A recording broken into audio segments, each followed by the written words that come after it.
কিছুদিন আগে আমি একটি ভিডিও পোস্ট করেছিলাম। তো সেই ভিডিওতে বলেছিলাম যে অনেকে দেখা যাচ্ছে এখন যে ফেসবুক বা ইনস্টাগ্রাম বা ইউটিউবের মধ্য দিয়ে এমন কিছু হিংসাত্মক কথাবার্তা বলছে, সরকার বিরোধী কথা বলছে, রাষ্ট্রবিরোধী কথা বলছে, এবং সেই কথাগুলো বলার কারণে অনেক সময় কিন্তু হিংসা তৈরি হয়ে যাচ্ছে। তো আমি বলেছিলাম যে এই কথাগুলো কিন্তু বিশেষ করে বলাটা অনুচিত। কারণটা হচ্ছে যে যদি কারো বক্তব্যের মধ্য দিয়ে যদি আমাদের দেশে কোনো হিংসা তৈরি হয়ে যায় বা সমাজে যদি কোনো খারাপ একটা প্রভাব পড়ে, তাহলে এটা কিন্তু অপরাধ।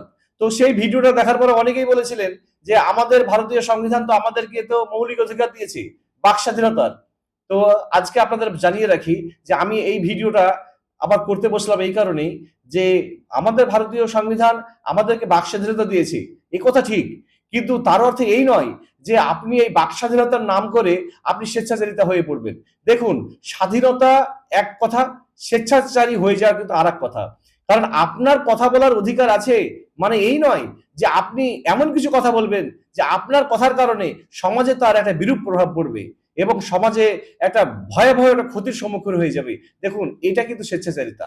যার ফলে আপনাদেরকে জানিয়ে রাখি যে আপনার স্বাধীনতা থাকলেও আপনি কিন্তু স্বেচ্ছাচারী কথাবার্তা বলতে পারেন না, এটা অপরাধ।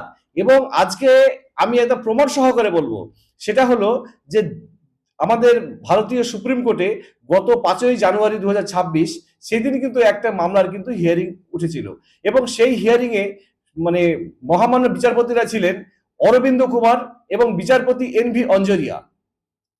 আবারও নাম বলছি, বিচারপতি অরবিন্দ কুমার এবং বিচারপতি এন ভি অঞ্জরিয়া, তাদের বেঞ্চে কিন্তু এই মামলার কিন্তু হিয়ারিংটা হচ্ছিল।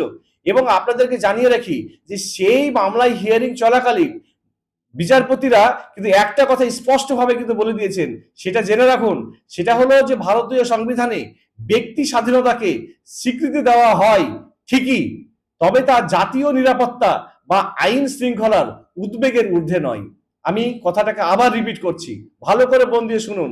যে বিচারপতিরা যে কথাটা বলেছে সেই কথাটা হলো যে ভারতীয় সংবিধানে ব্যক্তি স্বাধীনতাকে স্বীকৃতি দেওয়া হয় ঠিকই, তবে তা জাতীয় নিরাপত্তা বা আইন শৃঙ্খলার ঊর্ধ্বে নয়।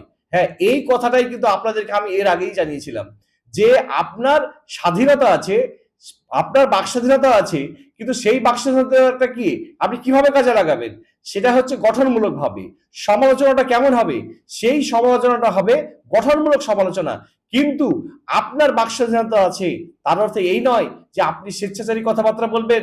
আপনার কথার মধ্য দিয়ে সমাজে উদ্বেগ তৈরি হবে, রাষ্ট্রীয় উদ্বেগ তৈরি হবে, বা আপনার এলাকাতে দাঙ্গা হয়ে যাবে, বা আপনার রাষ্ট্রে দাঙ্গা হয়ে যাবে, এই ধরনের কথাবার্তা আপনি বলতে পারবেন না। এবং এই কথাগুলো বলার পরে আপনি কখনোই এটাকে সাংবিধানিক কথা বলে চালিয়ে দিতে পারেন না। কারণটা হচ্ছে সংবিধান আপনাকে এই অধিকার কিন্তু কখনোই দেয়নি। তাই আপনারা বিতর্কিত কথা বলার আগে অবশ্যই আপনারা ভেবেচিন্তে তবেই কিন্তু কথাগুলো বলবেন।